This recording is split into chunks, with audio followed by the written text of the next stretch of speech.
ብፁዕ ወቅዱስ አቡነ ማትያስ ዛሬ በቅዱስ ሲኖዶስ መክፈቻ ላይ ዝምታቸውን ሰበሩ። በቤተ ክርስቲያናችን ህልውና ላይ በዓላማ የተነሱ አካላት የላኳቸው እንዳሉ በሚመስል መልኩ በስመ ተሐድሶ የሚደረገው እንቅስቃሴ እኛው መለያ የሆነውን ንዋየ ቅድሳትና ልብሰ ተክህኖ። ሰላም ጤና ይስጥልኝ፣ እንደምን ቆይታችኋል? የተከበራችሁ የዚህ ቻናል ቤተሰቦች በሰበር ዜና ወደ እናንተ መጥቻለሁ። ብፁዕነታቸው ብፁዕ ወቅዱስ አቡነ ማትያስ በቅዱስ ሲኖዶስ ምልዓተ ጉባኤ መክፈቻ ፕሮግራም ላይ በጣም እጅግ ወሳኝ ነጥቦችን አንስተዋል። በዚህ ስብሰባ ላይ የሚወያዩበትና ውሳኔ የሚያደርሱበትን ጉዳዮች ነጥቦች አንስተዋል። እሱን የሚያስመለክታችሁ ይሆናል። በተለይም ደግሞ የብዙ ኦርቶዶክሳውያን ጥያቄ የነበረው የቤተክርስቲያን ላይ ብዙ መዳፈርን እያደረጉ የነበሩ የቅዱሳን ስዕላትን እየቀደዱ የነበሩ እንግዲህ እንደምታወቀው የቅድስት ቤተክርስቲያን ቅዱሳት ስዕላት ላይ መሳለቂያ ያደረጉ የቀደዱ የነበሩ የቅድስት ቤተክርስቲያን ንብረት የነበሩትን እየተጠቀሙ የነበሩ ብዙ ህጎችን የተላለፉትን ቤተክርስቲያን የናቁትን በዝምታ እስካሁን ድረስ ቆይተናል። እንደዚህ ብዙ መታገስ አልነበረብንም፣ ለነዚህ በህግ መጠየቅ አለብን የሚሉ ነጥቦችንም አንስተዋል። በጣም ወሳኝ ነጥቦችን ያነሱትና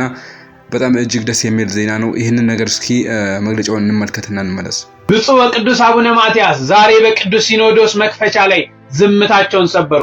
ቤተክርስቲያን ላይ የሚጨፍሩ የቤተክርስቲያንን ንዋየ ቅድሳት የሚያቃልሉ ስዕሉን የሚቀዱ በታቦታቶቻችን ላይ ሲሳለቁ የነበሩ አካላቶች እርምጃ ሊወሰድባቸው እንደሚገባ ተናገሩ። ዓለም ያየው ዘንድ ባንገት ማተብ ያስር ከ10 ከ20 ጊዜ በላይ ሼር ኮፒ ሊንክ አድርጉ። ተከታተል። የቤተክርስቲያናችንን እምነት ከመንቀፍና ከማብጠልጠል በላይ አልፎ የቅዱሳንን ቅዱስ ስዕል በአደባባይ እስከ መቅደድ ተደርሰዋል። በቤተክርስቲያናችን ህልውና ላይ በዓላማ የተነሱ አካላት የላኳቸው እንዳሉ በሚመስል መልኩ በስመ ተሐድሶ የሚደረገው እንቅስቃሴ እኛው መለያ የሆነውን ንዋየ ቅድሳትና ልብሰ ተክህኖ መዝሙርና ስርዓተ አምልኮ በመጠቀም ቤተክርስቲያናችንን በአደባባይ እየተደፈረ ይገኛል። ይህ አላስፈላጊ ተግባር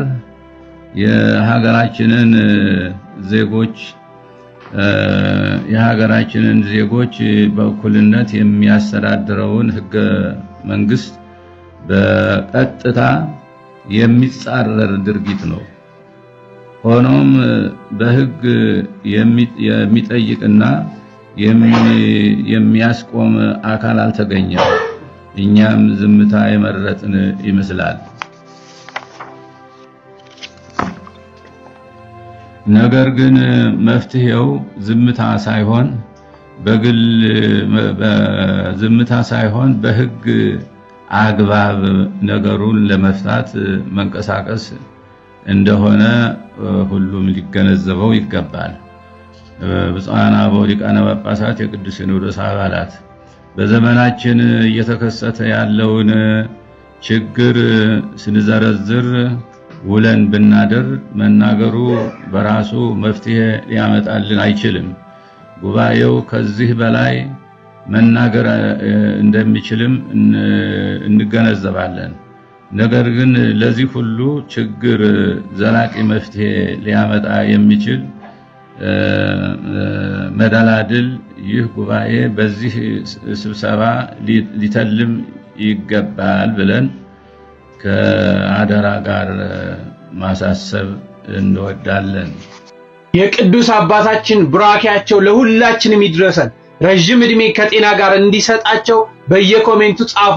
በረከታቸው በድጋሚ ይድረሰን። የብፁዕነታቸው ቡራኬ ይድረሰን። በእውነት በጣም ወሳኝ ነጥቦች ነው የተነሱት። እንግዲህ ይሄ የምልዓተ ጉባኤ ጥሩ ጅማሮ ነው። እንግዲህ በዚህ ከቀጠለ በጣም ብዙ የቤተክርስቲያን ጥያቄን ሊመልስ ይችላል ብለን ተስፋ እናደርጋለን። አሁን ለተነሱት ነጥቦች ራሱ ምላሽ ከሚሰጥ ከሆነ ያው በጉባኤው መጨረሻ ላይ ምላሽ መስጠቱ አይቀርም፣ መመሪያ መቀመጡ አይቀርም። በጣም ወሳኝ ነገር ነው የተነሳው። እንግዲህ ሁሉም እየተነሳ እዚህ ቤተክርስቲያን ላይ አፉን አይከፍትም። የቤተክርስቲያን ንብረት የሆኑትን እየተነሳ እንደፈለገ መጠቀሙን ማቆም አለበት። በህግም ህግ ያለበት ሀገር ላይ ስላለን በህግም መጠየቅ እንዳለበት እንግዲህ ጠቁመዋል። በጣም የምናመሰግን ይሆናል።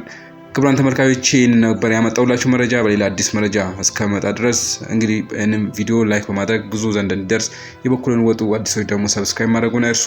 መልካም ቆይታ ይሁንላችሁ።